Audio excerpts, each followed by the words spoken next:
Hi, everybody, and welcome to ToRAISE Questions, Hi. the doula podcast. Hi, Sarah. Hi, Thérèse. Hi, everyone.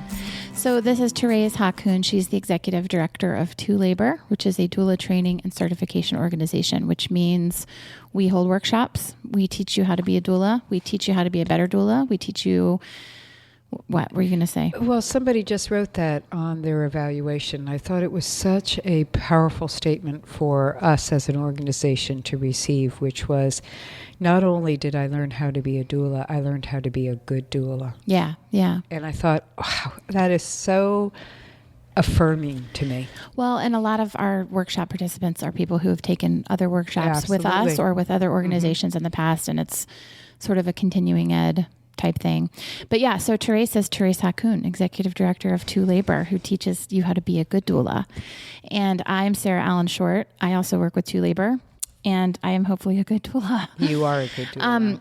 Before we get started, I just want to let you guys know about a few of these workshops coming up. We're currently planning our 2015, is it 2015 almost? I know. Yes. We're planning our, I'm trying not to be offensive. We're planning our 2015 schedule. We have workshops in Minneapolis, Minnesota, Boulder, Colorado, Beaufort, South Carolina, San Diego. Should I say when? Minneapolis in May, Boulder in April, Beaufort, South Carolina in April, San Diego in March, Purcellville, Virginia in March, Columbus, Ohio in March, Portland, Oregon or Maine? Oregon in February, Richmond in January, and we have lots of space. That's what we've got set now. We're working on some other ones that we're finalizing. If you're interested in having a workshop in your town, email ToLaborWorkshops@gmail.com. We have an awesome workshop coordinator, Nicole, and we work with local sponsors to help us organize the workshop, and then you get to attend for free. Right. And she will walk you through all of that. And what else do we need to say about workshops? Anything? Well, what we'd love for you to do is, besides consider sponsoring a workshop, which we can't always guarantee, that we're going to be able to come to a smaller community. Unless you can deliver participants. Which we have. Consider talking to other people about organizing a workshop together so that there is that possibility of it in a smaller community. But if you can travel, take advantage of going to a workshop outside your community and get the perk also of going someplace, perhaps San Diego, which is a beautiful environment to go to. I know it can be tough to travel. A lot of doulas or prospective doulas have families or small children, but it's really an amazingly restorative weekend and time. Well, and also I am going to add in here, Sarah, that part of the work of a doula is being away from her family. That's a very good point. We don't want you to sacrifice your family for your work ever, but part of the practice of going to a workshop is being available to your clients, not to your family. That's really interesting, because I think most doulas with any experience have attended a 2 or 3 day birth. Yeah, exactly. Usually when they're newer doulas, more seasoned doulas, that is a very, very rare occurrence. But this workshop is 3 days, and that's a really good point. And the perk, the benefit of doing it in your own community are many. One of which is you do get to go home to your family, or your little breastfeeding baby can come in and out and nurse through the day. And you allow that in the workshops? Yeah. For mamas who are still nursing, or they can pump if they want. Their babies can come in and out. But part of my feeling is what will happen when you're at a birth and you're away from your child or your family members. How will you handle this? How will they handle it? And we talk about that during the workshop also. Consider this throughout the entire weekend. How are you handling being away from your family? How are they handling your absence, because this is part of birth work. And that's not to be discouraging in any way from anyone listening, even right now, about attending. We all do it. Those who have attended births, the majority are already parents themselves. Not all by any means, but the majority, and we work it out, we balance it out, but it's a good exercise. So when you think of it also as, oh my God, 3 days, I will also share the most common comment throughout the workshop, especially as it's getting closer to the end and always on the evaluation forms, is that people wish it were 4 to 5 days long, because it's such an awesome experience and there's so much information and there's so much sharing that, we're cramming a lot in 3 days that it goes by. People can't believe that it's over. Well, I would also say that having attended a 3-day birth, I did not leave feeling restored and rejuvenated. I left feeling depleted and exhausted. And even a short birth sometimes can be, It can be thrilling, it can be invigorating, it can also be exhausting. And this workshop is very invigorating. And so good. Yeah.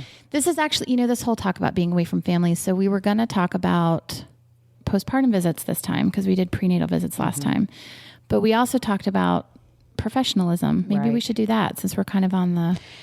Okay. Are you okay with that? Yeah, that's good. Let's do it.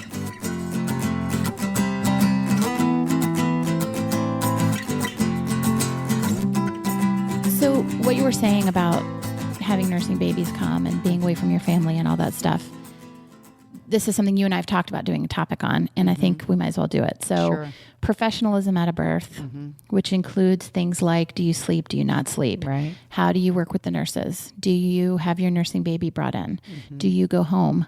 Do you take breaks? Are you on your phone? Are you on Facebook? Are you calling other doulas? And how do you communicate that?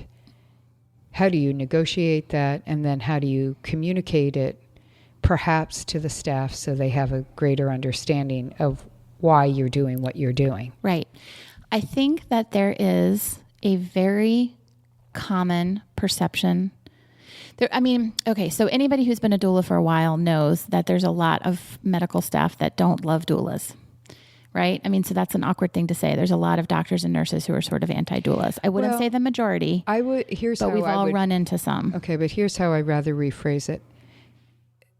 Instead of assuming that they're anti, I think that they're uncomfortable and they don't understand. Well, what I was going to say, sometimes it's that they're uncomfortable and they don't understand. Sometimes it's that they've legitimately had bad experiences. Oh, yeah, I agree. That might make them, this is what we talked about at the workshop. It's that cliche of one bad apple spoils it for the rest of, the bunch. And that's true about the doulas. That's what we stress, is how you are represents all of us. So I think there's a couple of issues here. One is, how do you not be the bad apple? How do you act professionally? And two is, how do you make sure that the nurses, midwives, doctors understand that what you're doing is intentional? Yeah. And this is the hard part, Sarah, about this, because this is a discussion that's happening currently in my own community and also throughout the country. I've been involved in so many conversations with doulas about this kind of topic, the professionalism and the representation. And we're not the police. This is, To Labor's not the police. And, the other organizations that certify, they're not the police. We can set standards of practice, but I'm not going to stand in a room. I can't. Right. And say, okay, you're doing that right. You're not doing that right. Far be it for me anyway, because it's different individuals, different styles, and different circumstances. But that said, there are standards and there are tools more than that, I think. I think it's less about, here's the tough part. This is a job where you need people who have a high EQ and you need understanding with the staff. And one of the things it's the tools. Right. That's the thing that's come up lately is, I have heard staff complaining about doulas, and sometimes I think, oh, wow, that sounds like a bad doula. And sometimes I think, well, you probably don't know the whole story of what was going on there. And those are both issues. So I think what we should talk about today is, how do you be a good doula? That was a bad sentence. How do you be a good doula? And how do you communicate with the staff so they understand what you're doing? And you need to communicate with the staff, because that's another part of the issue, is not being paranoid, not being afraid to do what feels intuitively correct or what you know is right for your clients. So we just talked a couple of episodes about trust your intuition, and trust what you're. And so it's not always thinking, oh, I'm performing in front of the nurse, that doctor, that midwife, which is, I want everyone to have a conscientiousness about, that's collaboration. That's part of being a doula, is advocacy / collaboration. So you should be thinking of how your actions impact others, but not in that, how are they judging me so much, which is a fine line. Well, what's interesting, when I was a new doula, I would say every single birth I attended, I was judging the nurses, the doctors, the midwives. And every single birth, I would notice something they did.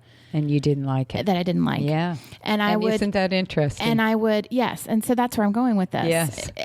I would, literally every single birth, I would go, well, that nurse was great. But then when she said, oh, honey, you don't have to work this hard, it totally undermined everything we did. That could be one sentence she said in 8 hours that we were together. Perfect example. Thanks for sharing it, Sarah, because this is what I bring up too, is that we think we're being judged, but you're doing the judging at the same time. Right. And I think, I worked with a midwife who is one of my favorite midwives to work with. She is amazing. Everybody loves her. She's incredibly skilled. And I've attended, 15, 20 births with her.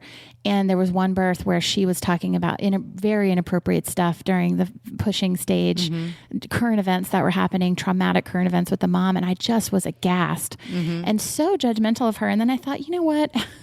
Everybody makes mistakes. And if I'm looking at, I can imagine that anybody watching me would find something that they could. So would our point then also be, in this one, is what we talk about, suspend judgment when you walk in that room, and go in with a conscientiousness to do your job really well and thoughtfully, and not be in that I'm us against them kind of mentality. Yes. Because that's, to me, the biggest issue I hear with doulas, and rightly so.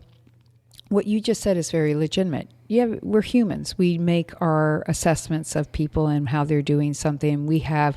You're going into the birth thinking very conscientiously how the choice of words, and then you hear things being said in a way that you prefer they not be, or you're looking over at that nurse and you're wondering, why is she doing that? Or why isn't she helping this woman? So if we have that ability to do that, how dare, and I use that word, how dare we not assume that they have that right and that ability to do it back. So go in without judgment is one lesson. And not though thinking, right, with that they're the enemy. Right. I mean, they may just even, here's the other thing. When we hear those complaints, where do those complaints come from? Is it one source that says, well, I heard that this nurse said da happened, and how much weight? You mean complaints about doulas? Yeah. If so, for instance. Well, I mean, I've had nurses tell me directly, you're the best doula I've ever worked with. You wouldn't believe some of the experiences I've had. You wouldn't believe the doula that did X, Y, or Z. And half of me thinks, wow, that's horrible. That's a terrible doula. And half of me thinks, I don't know if you know what was going on in that situation. Right. And there have certainly been situations that, anyway, that someone could say about me. Someone could say, a client asked me to be hands off. And so I was sitting down watching them, and the nurse comes in and is like, this doula isn't doing anything. And they don't know that we've talked in 2 prenatal visits about the fact that they want to do it alone and they just want me there for moral support, for example. There's a million examples I could give. So I think it's partially about suspend judgment when you walk in the room. It's partially about be empowered enough to do what you're going to do without worrying about the judgment. Yes. Because whether you're getting it or not doesn't matter. You have to do what you think is right. Well, that's it. And part of it is about, if you consistently work in the same hospitals with the same care providers, you're going to get a reputation that is probably fair, good or bad. Exactly. And if you have one off day, hopefully that will balance itself out. They'll think, well, she's not normal. If somebody, here's what can happen, using your scenario. If you're you go to a hospital fairly regularly and you get to be known there, and you have an off day, or this is an off situation, or how about even this? It's perceived by a nurse or somebody as, what was wrong with Sarah? Oh, that doula. Hopefully somebody else who's hearing that story will say, God, my experiences with Sarah have been really good. That must be something else. That's uncommon for her. So they're not the enemy. Right. We're not the enemy. And here's the other part of this. Well, I was just going to say, and your client is your client. They're not your client. Yes. And so if your client hired you because you are assertive or laid back, right, or up or mellow or whatever, intuitively doing what or being instructed at that moment to do what you were told to do by them, right, that's what you're supposed to be doing. Even if the care provider doesn't answer exactly. it. But in the end, what I was going to say is, no matter what role you are in, no matter what job you are in, this is going to exist. That is very true. It's always going to exist. But how do we negotiate this as doulas to minimize the criticism? One is really, it goes back to, I don't know if the complaints, how common, though I do know, I have been told these, where a nurse has felt that the doula has overstepped her boundary lines, that she is doing things that seem to be outside. It's not like they're doing physical assessments. Yeah, like what kinds of things? Let's put some specific. They're talking for the client. They're directing. Telling the client what to do. Telling the client what to do. Like, well, I think that instead of doing the Pitocin, you really should do nipple stimulation and give it some more time. Or they say to the care provider, the client doesn't want this. This is what they requested instead. So, you need to discuss this with them or learn. You need to listen to. Say a little bit about. We have actually a lot of listeners. We have way more listeners than Two Labor has ever trained. So a lot of our listeners are not Two Labor trained doulas. Right.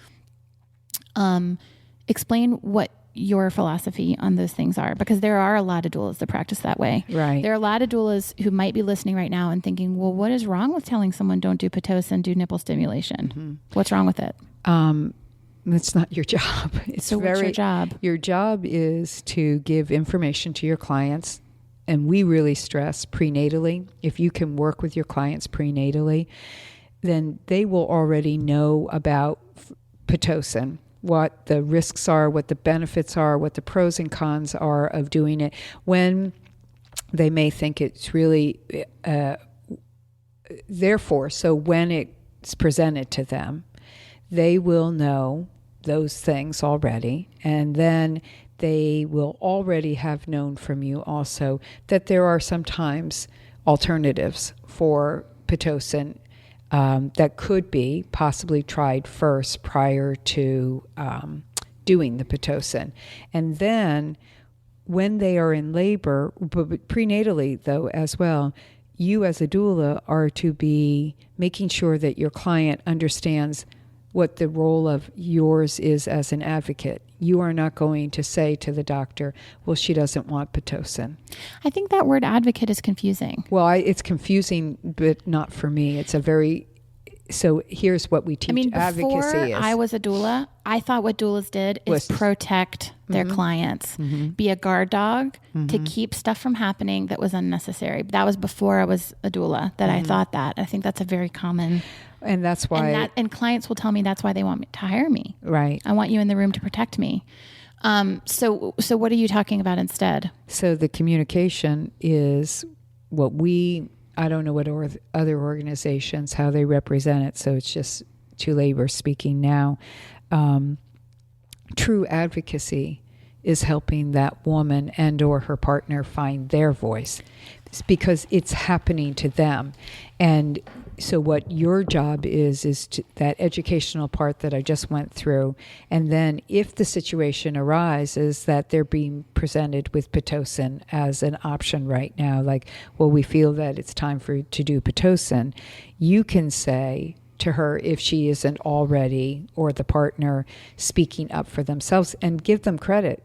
A lot of these people, especially who are hiring you, are learning from you and understanding during the prenatal how important it is. How empowering it is to be able to speak for themselves. And so... Well, and just to bring it back to what you say all the time, because that's what they're going to have to do as parents. Yeah. Because you're not going to be in the room the first time. I pointed out, and probably at least half of these podcasts, so people are hearing it again. The whole point of pregnancy, labor, and birth is to become a parent. Yep. Really what a doula is a doula for parenting, not for birth. Yep. So what do you, to get back to that example. So then, we've done this. So you've taught them in prenatal, and then in the moment someone comes in and says you need Pitocin, and they're like, okay. Right. And because they've forgotten it all, because they're in intense labor. And so you can say, whatever reason. Well, do you have any questions for them that you feel you'd like to ask about? For instance, you talked about other alternatives that you might like to use if this were going to happen, such as the maybe acupressure or nipple stimulation or weighting or, and so you're telling them all that information again directly to the client, reminding them if that's even necessary. You may not have to go into such detail. Well, and then give the credit also to the provider who's listening to you as well, and they'll probably start filling in those blanks. But then the client is then speaking for themselves, which is what the whole point is. And then if they don't, this is where doulas get really, they are the protector, they feel, of that birth. And I totally embrace that thought process. I understand that emotion, actually, not the thought, the emotion behind that. But if your client isn't speaking for themselves and they're saying, no, I think I'll do the Pitocin, the only other thing you can say is, as long as you feel comfortable with that, I support you on whatever you choose. Are you sure? Are there any further questions you have or need for explanation? And if they're like, no, no, that's okay, then that's the end of it. That's the end of it. That is a situation I've been in several times with epidurals, where you talk about it beforehand. They say, I definitely don't want one. You try to explain the circumstances, the options, the choices. And then when it comes down to it, they take it, and you might feel like it's maybe too early, maybe they could do a little more, but it's their decision. And you remind them of all those things, and if they're like, nope, give it to me, that's it. And you're done with that. And now you're supporting an epidural birth where you still play an active role. But here's what you're also doing in that role playing you and I were just doing together is you're playing the good doula. You are being a good doula at that point. You've done your job. You've educated. You've informed. You've given their options and choices. Again, you have not taken their voice. You have not taken charge of the experience. And since we were originally talking about this, from the perspective of the care provider and or whoever the medical staff is at that point who's hearing that, it's always open for interpretation. But it would be hard for them to then say, well, that doula told them that they shouldn't do Pitocin. Unless, I think it would be very possible if they come in and go, I really think it's time for the Pitocin. And the doula says, well, did you have any questions about how dangerous it is? No, and about how, you know what I mean? It's the choice of words. It's the choice of words and the tone. If you actually say... did you have any questions? We had talked about, if it came to this, maybe some other options for you. Did you have any questions for the doctor about nipple stimulation? And I say, I try not to say we in that case. I say, you brought up other ideas. Good point. Because I want it to be their ideas. You brought up other ideas of things you might want suggested at that time or considered. I also want to point out, doulas who've taken the training know this, that when you brought up the choice of words, that's one of the biggest things we stress during the workshop is choice of words and the power of those words. And so our message always is, how may I say this so it will be received in the way I need it to be heard? Which is interesting because we were talking earlier about don't worry too much about what they're thinking of you. But part of communication is thinking about how it's going to be received. Exactly. And I know that sometimes what I'm thinking in my head is, you jerk, you are misleading her about X, Y, or Z. And you have to recognize that that's what you're thinking in your head in order to prevent that tone and that choice of words from coming through. That's why we say pause for the minimum of 3 seconds or more, because what you are having at that moment is a human reaction. And I think back to what we were talking about before, if you go into it thinking everybody's trying to help this woman in the way that they have with the tools that they have. We are not against each other. Nope. I should hardly ever think you jerk, honestly. There are a few doctors that are jerks, but honestly, real jerks are pretty rare. I agree. Doulas, myself, other doulas, I think go to that quickly because we have so much baggage and so much weight on our shoulders of so much misinformation. But it's really not fair. It's not any more fair than a nurse who walks in and says, well, when I heard they had a doula, I was like, oh God, because I thought you were going to be, sage smudging the room and telling her never to, let anybody touch her and whatever else misconceptions about doulas there are out there. It's not fair. And, part of this also is the collaboration part of advocacy. They have to go hand in hand. So the collaboration is establishing that good rapport when you come in, and how your tone of voice is, how your body language is. And this isn't playing a game because they're making judgments on you. This is called being a good human being to me. And as you said, would be true in any job. Exactly. And also, really, when somebody comes to me with an attitude, like I just had a circumstance a couple of days ago where the person in service giving me information was so rude. I don't know what was going on in their life at that moment that made them so rude, because I hadn't done anything to them, but they were so not friendly, and they couldn't even say you're welcome, and there wasn't anything that I had done. I just asked a question. It's really off-putting. And I was feeling fine about this person. Then all of a sudden I didn't like that person. Right. And I felt like I wanted to go back and go, excuse me, what was that all about? So my whole long story of that is, think of that when you're at a birth also. Well, it's an interesting work with the people. Thing you bring up.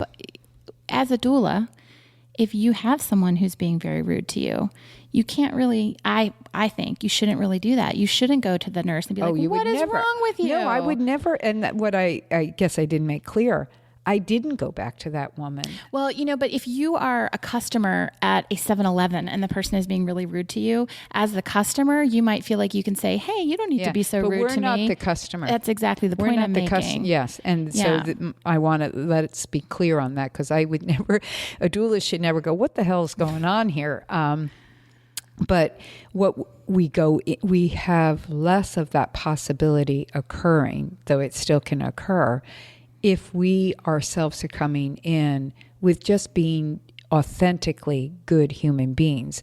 And that means being nice. It's just saying, hey, and you can even, if you're worried about how you might be perceived, which I understand that, we all have that, no matter how many births you go to. If you're working with a nurse that you've never worked with, or a doctor or a midwife you've never worked with, you want to make a good impression. So, while still serving your client. Exactly. But err on the side of caution, and maybe be a little bit more forthcoming, and even say at quiet moments or early on, my client and I have spent time, I've spent time with this family, and some of the things they've requested to me during the prenatal period, has been that they want more time alone or that. So I'm going to be doing the best I can to work with them. Right. And you know what? Given a conversation that has been taking place, you could even go as far. So if you even see me sitting here looking like I'm doing nothing, I'm not doing nothing. Yeah. But I wouldn't say that necessarily. But we can communicate. We can communicate what's going on. I saw. Some doulas will say, and I think it's a good practice. If you are leaving the space for a few minutes to go get some food, or they have requested some time to be by themselves, or you're leaving because the epidural was placed, you live nearby, and I don't recommend this necessarily, doing this, because we know everything can change so quickly, but given the circumstances feel right to you, I would advise you to say to the nurse, I'm just stepping out for the moment they asked for some time, or I'm going to be right back, or I'm leaving because they asked me to go during this epidural time, but I will be back in an hour and a half, or whatever the case might be. It's okay. Just communicate. Well, and it's not even for that judgment thing. It's just so they know what's going on. Where did the doula go? Right.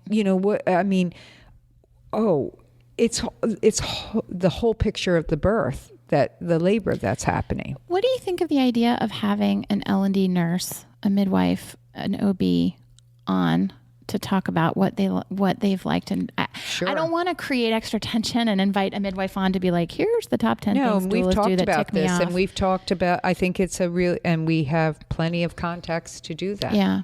I think it could be very interesting for people to hear. I mean, I remember as a young doula, I thought that one way to ingratiate myself with staff was to ask a lot of questions about, to show that I respect their expertise. And I heard a midwife say once, God, doulas are always asking me, it's like they all want to be midwives, and they're all always asking me, why do I do this? And how do I do this? And how often do I see this? And I'm not here to teach you how to be a midwife. You're a doula. And I thought, I might have done that a few times before. And I was doing it to communicate deference. Right. But after hearing from a midwife, I saw how that could be interpreted as irritating. Isn't it funny, though, too, because another midwife or another doctor would love that you did. Yeah. Because they like to teach. Yeah. And they would never interpret it that you were trying to become a midwife. So, it is I hate to say this, but it's like parenting. You're damned if you do and damned if you don't. Well, let's talk about some really specific, I think we're trying to keep our episodes a little shorter. Let's talk about some really specific do's and don'ts. If there are any absolutes, which there probably aren't because there never are with us. One of the things I remember learning in my training with you so many years ago was it is the nurse's room. And if you want a washcloth or you want a Chuck's pad, you ask her or him if you may get it, where it is. You treat it like their room. Absolutely. And you would not walk into someone else's house and just help yourself to a glass of water. You would ask for a glass of water or ask if you could. So you don't want to make more work for them. You don't want to say, hey, could you go get us some ice? Because you don't want to be presumptuous to get some ice. But you want to say... You can say, I would love... She needs some ice. If you could show me where it is or tell me where it is, or if you could help us get that, I'd really appreciate it. That's all you have to say. Or is it okay if I get a washcloth? Sure. Or do you want to, just find out what the boundary lines are with this specific person. And that said, here's the other side of that, though. Say you need washcloths and they're not in the room, and you hadn't thought before that you didn't ask where the washcloths were in case you needed anything. Because to me, you kind of want to get the lay of the room. You don't want to, as soon as you walk in the door, you don't want to go to the nurse. Okay, where's this? Where's this? Where's that? Because it's going to be taking away from her focus at that moment. But as the moments arise while she's in that room, you can say, when you're out of the room, are you okay that if we need certain things that I get them, and would you be okay? Show me where they are. Do you prefer that I call you for those things? That way you make it clear. But say you and 99.9% of the time they're going to say yes because they're busy enough. They don't want to get you a washcloth. No, exactly. And they'll go, oh yeah, here, help you. But you score points for asking. Not only do you score points, and I agree with that term, but to me, come away from that and just think of it as that's being respectful. Right. Again, to the place that you have entered, their workspace, not your workspace. You are now working within their workspace. Right. So it's not even about points.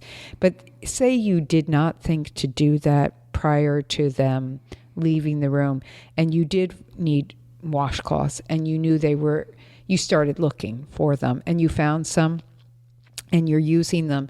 I would say, just because, again, this is about making it clear you understand what your role is. When they came back in the room, somewhere early in their entrance, I would say, oh, and I hope you don't mind, we needed some washcloths, and I happened to see that they were in that drawer, and I got some. I hope you're okay with that. Yeah. Because better to say it after the fact than let them think, well, that was... out of the what were they doing? Mm-hmm. And maybe they could care less. They'd be oblivious to the work of the washcloths, or glad that you got it, even if they were aware of it. But we don't know who we're working with. Right. So I feel like that's a really important thing. Treat the space as if it is not, you're working within their workplace. Now, how do you feel about when it comes to the patient? So that's a really good point about stuff. When it comes to the patient, obviously, I hope everyone listening knows that if you're going to get them in the shower or in the tub or in any kind of water, you need to check that with the nurse. Yes. What about if you want to, I also extend that personally to anything I'm going to do with the bed. Mm-hmm. Like if I would never do Trendelenburg or anything like that. I would put someone on a yoga ball if it's in the room. I would put someone in a million different positions without asking the nurse. Absolutely. Do you have a rule of thumb about when you get input from some medical person for what you're going to do versus just doing it? I think when they're in the room, you just want to include them. But what if even if they're not, I wouldn't put somebody in Trendelenburg without asking. I wouldn't put somebody in Trendelenburg specifically if they have an epidural without asking permission. I'm not sure it's an issue to put them in Trendelenburg if they don't have an epidural. Something about that, because it's involving equipment and it's a procedure with a medical term, makes me feel like it's something that... Oh, you mean because you're going to use the actual bed to do it? Yeah. Okay. Well, see, I could see then... Yeah. Seeing it from that perspective, and so err on the side of caution. I was thinking you could just do a modified Trendelenburg you could put pillows under their hips, mm-hmm.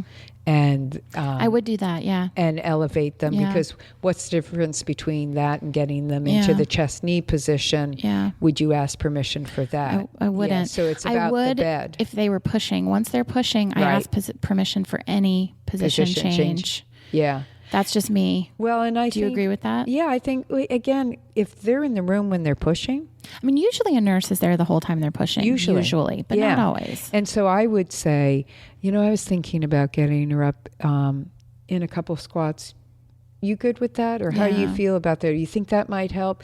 And, unless there's a good medical reason, the 99% of them or more are going to say, sure, mm-hmm. Try it. Mm-hmm. But, they probably won't be able to be in that position when they're birthing their baby or something. And then it's up to the woman who's birthing who can say, I'm going to be in that position. I want to be in that position. Well, and that's the part we left out of all of this, is that the woman is really deciding if she wants to be in Trendelenburg or in a squat or in a ball or whatever. But we also know, but we also know sometimes we do have to dictate that to our clients. Yeah. In the end, they don't really want to be in any position except to have a baby in their arms. That's the position. So sometimes we are manually saying, okay, verbally and manually putting them into positions. Those are the toughest clients for me, the clients that are miserable and won't try anything. They just, you say, we'll try this. No, and they just won't do it. Those are the toughest you've heard ones. me talk about how You should just call me up. I guess I've been a mother too long. Just call me up and I'll come over because I'll just pick them up. I do. Yeah, I move people's arms and body. Where's the line there between you're telling them what, we're giving options and choices. But I always have this, to me, it's really clear. It's always been very clear when somebody is literally not going to move. No matter how I am going, oh, I know, and I'm so nice, but I know it's really hard, but we're going to help you do it, and we're going to do it right now. And I'm looking at the partner, and we're moving her. Now, But what's the difference between moving her against her will and telling her not to get an epidural against her will? Getting moving her at that point, if she pulled back and she's like, no, I'm not going to, I'd go, okay, and I'd let her go. Mm-hmm. And then we would talk in between that contraction about why I thought it was a good idea for her to get up and move, listen to what she was thinking and feeling, try it a second time. If she didn't want to do it, then that's it. Yeah. That's it. But that, to me, that's how we do it. My experience with laboring women, including myself, if I can remember correctly, we don't really want to do anything. Oh, see, I'm very compliant. I'll do whatever you tell me, which is why if I was with a certain care provider in a hospital, I would do whatever they told me. Yeah.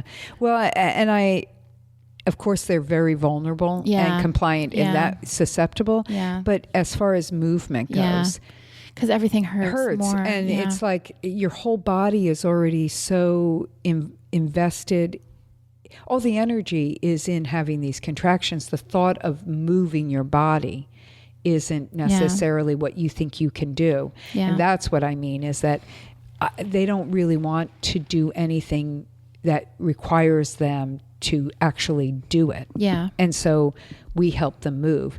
Can we talk about more practical stuff? Sure. Additional practical stuff? The thing that got me thinking about this topic in the first place was you were talking about having babies come nurse at workshops. Right. And how a workshop is practice for a birth. What do you think about what if you have a nurse sling at home and you're at a 24-hour birth? What do you think about having your baby come to the hospital to nurse? Well, that's going to be from individual to individual circumstance. My feeling is if you, is it wrong? No. Is it a good idea? You don't love it.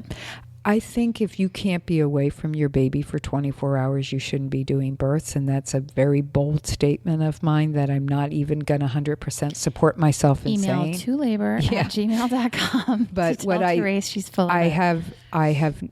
I can see being at a labor. The baby has the baby's been getting, milk through the express milk or however they're doing it.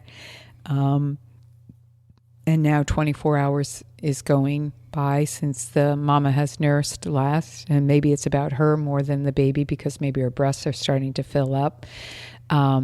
If there is a quiet lull time where you feel safe to leave that family for that moment, and then you need to tell them what you're doing, this is the fine line to me, because if you tell them that you're leaving just for a few minutes because your partner is bringing the baby or whomever to you so you can nurse, that then creates that personal situation of them being concerned about you and your baby and how long this is taking, and I don't really want them to know that.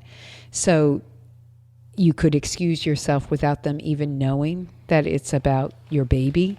But if you think it's an appropriate time to leave them for 20 minutes that it would take to nurse, then you could just say, I'm going to step out, give you guys a little bit of space. Or what about pumping? And the same thing with the pumping. You have to leave to pump. You don't pump in the room with the mother. I wouldn't pump in the room with the mother. I wouldn't, because I think that even if the only way my client would know, the only way I would know that it was okay with my client is that I would have talked to my client about that. And again, I know, Sarah, people aren't going to agree with me on this. They're going to say, well, of course I'd talk to my client. They know I have a newer baby and I would have to pump, and they were totally okay with that.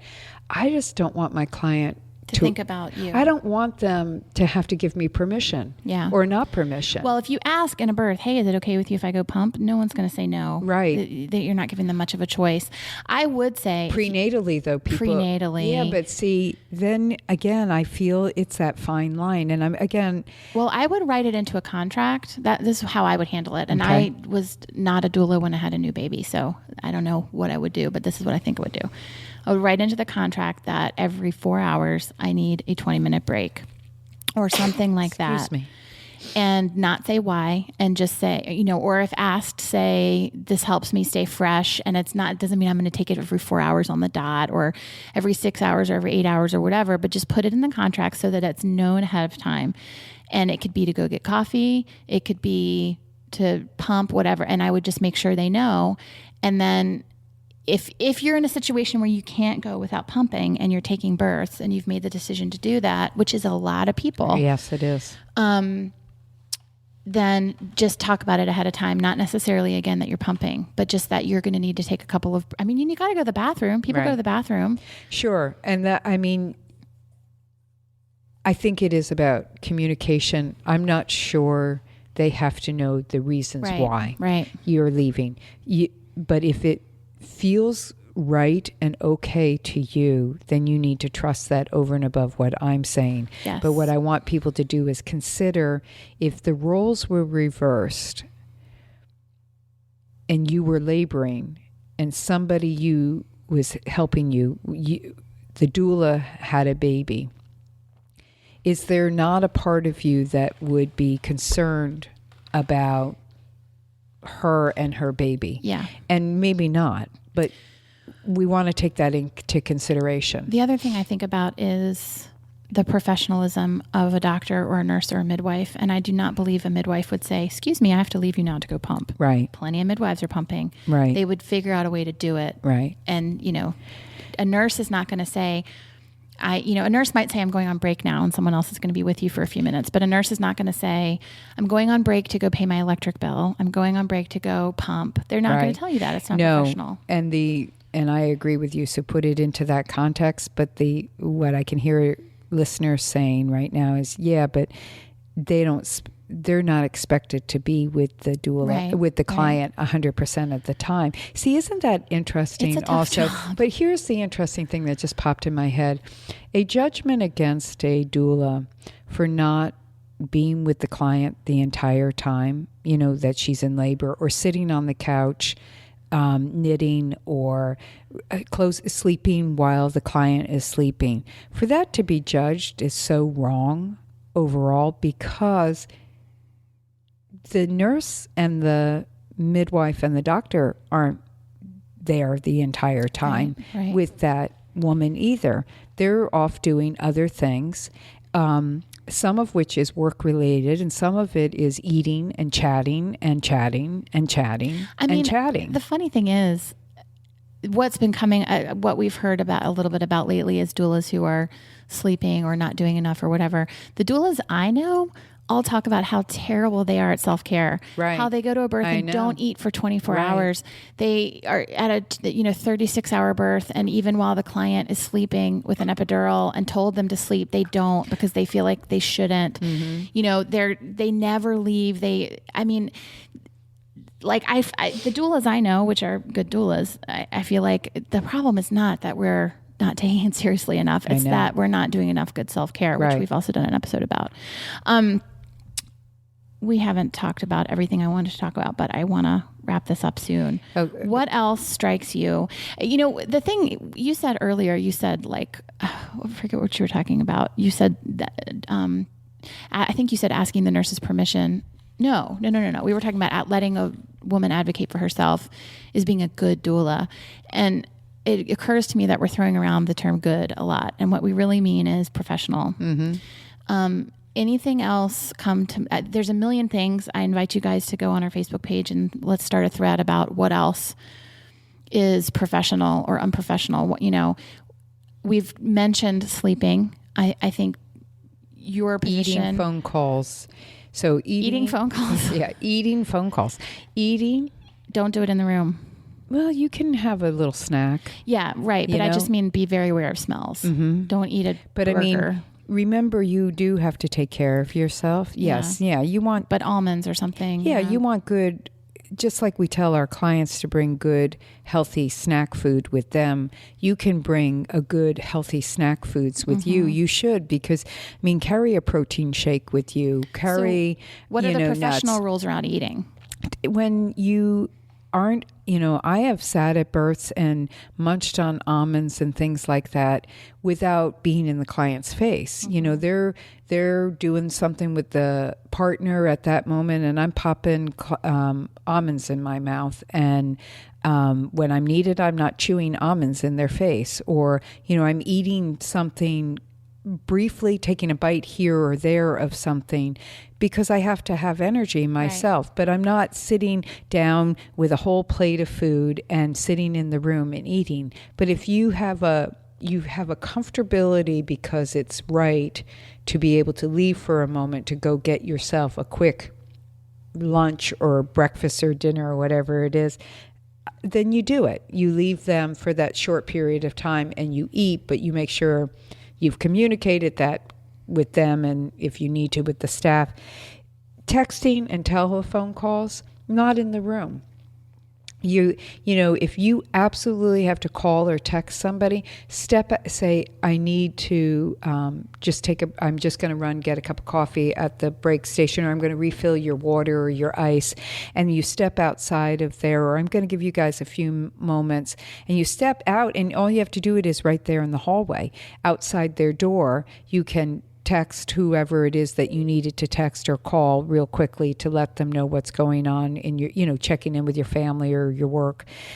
If they're in the shower or the tub and you're not in that bathroom space with them at that moment, and it's a texting, you could do a text for somebody at that time if you're not needed and they're not seeing you. You don't want your client to look up and see you texting or on the telephone during their labor.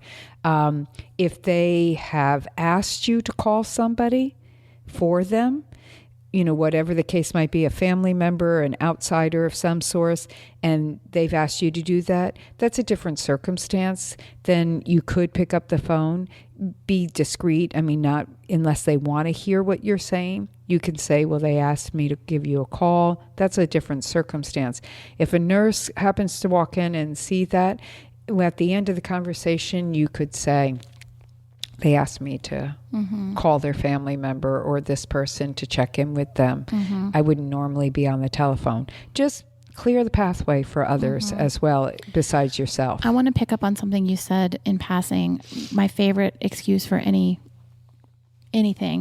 is, I'm going to give you, I think you guys should have a little bit of time together. If it's a woman and her partner, or if it's someone with an epidural, it's easy because they're getting lots of rest. But if it's a natural labor and they're alone, you can ask the nurse if they will sit with them for a few minutes while you go do something. But if there's a partner, just to say, I want you guys to go in the bathroom together, and I want you to do 5 contractions on the toilet. And I want you guys to really do this together. And really, this will be good for you guys. Be good for you guys. And then you go out and you go to the bathroom. I have a thing about, I don't like to pee where the client can hear me. And so if they're in the room laboring and I need to go to the bathroom, I don't like to go to their bathroom and pee and have them, I don't know. It's my own weird issue. Yeah, that's okay. So I usually will go and leave the room, and so there's a million reasons you might need to leave a room. I will also often offer and insist on getting the partner some coffee or food if the partner doesn't want to leave. It's another really good excuse to leave is, it's been a while since you've eaten. I need you to eat something. I am shocked at how often the partners refuse basic self-care too. And it's been, 15 hours since they've had anything to eat and they're being some sort of hero. And I'll say, I'm going down to the cafeteria and I'm getting you food. And again, that's an excuse to get food yourself. You could get food, you could pump, you could call your partner, you could call your kids and say goodnight, whatever. I think that's a good way to, there's no other job in the world where you have to be available and on without any breaks ever. Except being a mother. Well, Yeah. we won't get into Yeah, the tricks that we use being a mother. But I mean, well, I was about to say at least they sleep, but mine didn't sleep very well. So I think it goes around to this, Sarah. It's about not viewing the space that you're walking into as enemy territory. It's not coming in with your own preconceived notions and judgments. It's dropping all of those things at the door and then walking into a workspace that is somebody else's, that you come in with respect and you communicate well. And your wellness in the way we communicate well is being conscientious about choice of words, not being afraid, pay attention to your body language. Remember that these are all good, decent human beings, that they are all there to do work as well as you are to do work. And the thing that you remind us of so often is the stakes are much higher for them than they are for you. Yeah. If you're doing your job right, none of this is your responsibility, or your whatever happens is not your responsibility. No, in the end. And it is. I mean, the doctors, the nurses are legally responsible. They're ethically responsible in a way that a doula is not. Right. And I think having some compassion for that level of responsibility is important. And in the end, the decision-making process is not yours to make. It is the client's. The parents. Yeah, they have to make the final decisions. And your role was the education, the helping them advocate for themselves, and how you collaborated with everybody in that circumstance. Yep. So, okay. Thank you. Thanks. Okay. Thanks very much, Therèse, for this episode. I want to Thanks, Sarah. invite everyone listening to let us know if you disagree with us. I mean, I know people do, and feel free to tell us why. Tell us on our Facebook page, Two Labor Doulas, what do you think means, being a quote unquote good doula or being a professional doula? What does that mean to you? What are best practices for you? What do you think about eating in a room? What do you think about taking phone calls, texting, being active or inactive? I would love to hear from people if this is an issue in your community that nurses and doctors have a perception of doulas that you think is fair or unfair, and how you combat that and how you think it could be combated. I'd love for this to be an open discussion. How you work with it. I don't like the word combat. I know. How you work within it, because how are we going to change the perceptions all the way around? It's how you change it. It's not how you work within it. How do you change perceptions of doulas as overstepping bounds or being too late? I mean, and how do we help doulas not think that the nurse and the doctor and the midwife and the whole system, the whole workspace is a place that is looking to get them? Well, that, and also I just want to reemphasize, there are some doulas who are not professional out there. I absolutely agree. And if you run into a nurse or a doctor or a midwife who has an axe to grind, there might be a really good reason for it. Very well be. Approach it with compassion and approach it with as an opportunity to change his or her mind. It's really hard to do because it's not always fair and it's not always right. But I think sometimes as doulas, we're sympathetic to other doulas, and we hear about a doula who was sleeping the whole time, and we think, what if her client told her she could? And what if her client said this? And what if she had just had this? And what if all of these mitigating circumstances we can think of that make that okay? And those might be there. Or maybe she wasn't a good doula. Well, that's it. And be very conscious yourself of, pause. We all need to do this. Pause and look back at our births and what could we do if we could for improvement. Yeah. There's always room for improvement. Maybe you're doing it just so well, and that's wonderful. Keep it up. But if you think there is a place where you can go, I really have kind of stepped over that. And if you're going through a certification process with any certifying organization and you're getting a letter for or a recommendation from a doctor, midwife, or nurse as part of your certification, that's a good opportunity to ask for specific feedback about. Right. Though we, as our organization, the evaluation we prefer come from the parent. Right. But we have no problem getting it from one of the nurses or doctors or midwives. It's just and some organizations require it. Right. But that would be a good opportunity to or if you have a particularly good relationship with a specific care provider, to make it clear that you're open to feedback. It doesn't mean you have to take it. Right. But just to get it. So, all right. Thanks, everybody. Have a good week. Bye. Bye.